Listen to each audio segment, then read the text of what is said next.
My name is Julian Anderson, and the grant proposal that I'll be telling you about today is the outreach program for young minority men that come from single family homes. So, my proposal essentially is a mentorship program for young minority men who don't have a father figure at home. I picked this not only because I myself grew up as a minority without a father at home, but because I feel like this is an issue that even though it's very prevalent, not much is being done about. Like people know about it, but no one talks about any viable solutions or any ways that the children who go through this can be helped. And so the goal of this proposal is to essentially provide the young minority males with a program in which they would be paired with someone who would volunteer, and they would be a male role model, father figure for the young men. And for the problem statement, I have the current youth lack of male guidance and the fact that many minorities grow up without a father figure. Then I have some statistics. 55% of all black children and 31% of all Hispanic children are living in single parent homes. These stats are telling because it's a more prevalent issue than I think people realize. That means over half of black children are in single family homes, and then a third of Hispanic children are in single family homes. This is just another reason why this proposal would be a good idea. And I decided to focus on the young men for this, because a lot of times in the minority household, it'll be the mother raising the children, and a lot of the times because of that, like the young men, like they won't have a father figure around, and it negatively impacts their lives. And so this would allow them to have a father figure.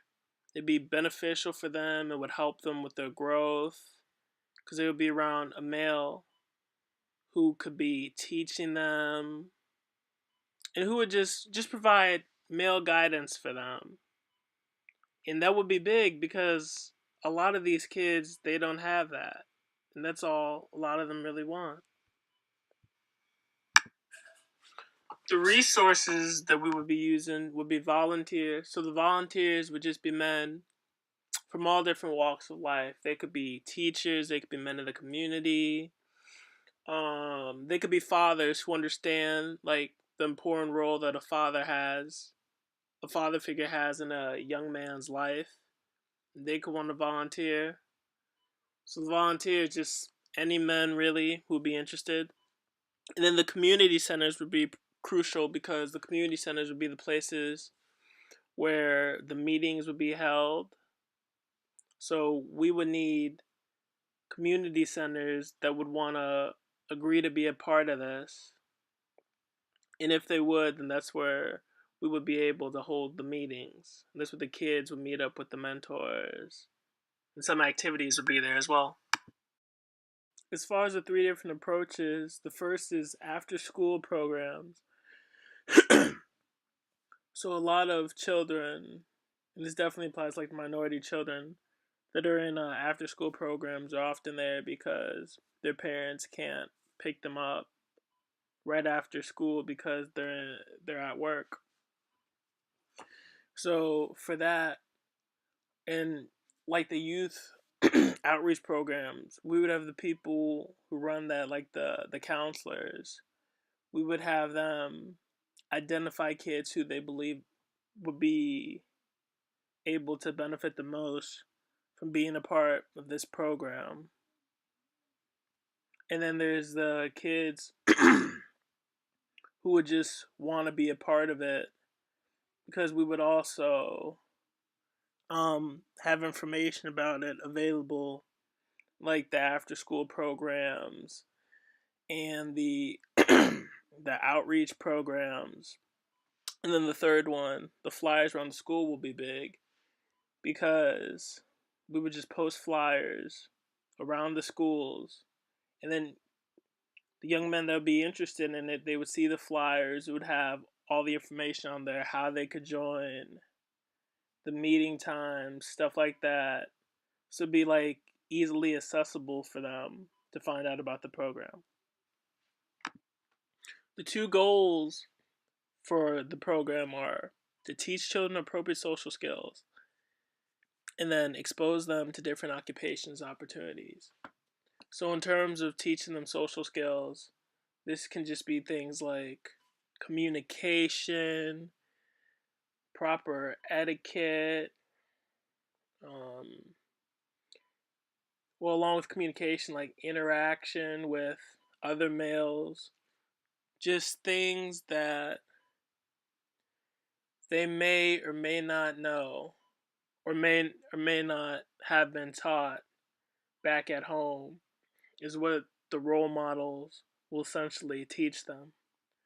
And then in terms of exposing them to different opportunities and occupations, there will be certain events that will be had in the club where children will be able to go to different places and experience different things just to broaden their horizon, essentially.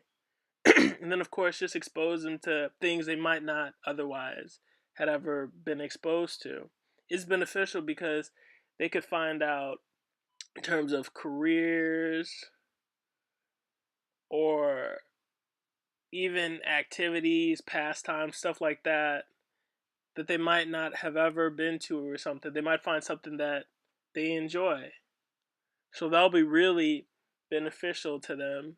And then it'll help make them more well rounded and give them more experiences for life. In terms of the budget, we're asking to be funded $5,000. So how it'll be allocated is $1,500 will go to grooming. So like haircut, clothes, things like that. Now $2,000 will go to activities. That would be like things like events like field trips, sporting events, things of that nature.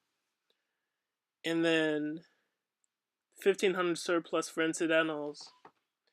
That'll just be an extra $1,500 like for when unexpected causes arise. So anything like that we'll need money for that's unforeseeable, the $1,500 would hopefully be able to cover that.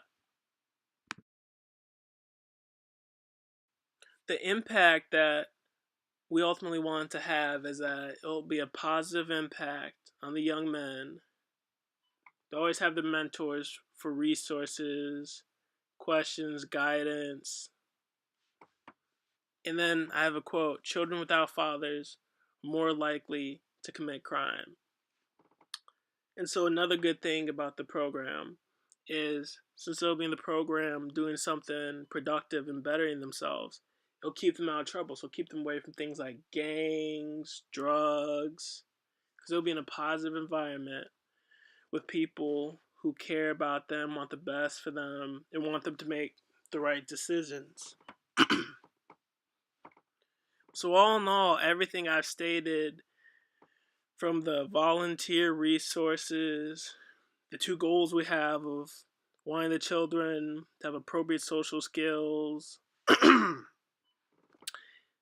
and experience new things, the different approaches we'll have, like with the school programs, posting flyers around the school,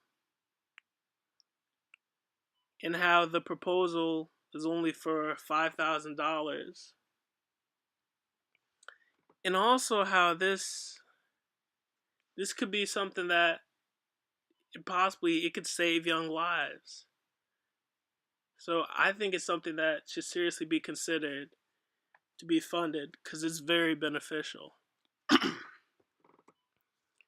Because there's a quote that goes, "It takes a village to raise a child." And a lot of these kids are out here being raised by like single moms and stuff, and they need male role models. They need help, in this program we give them that help.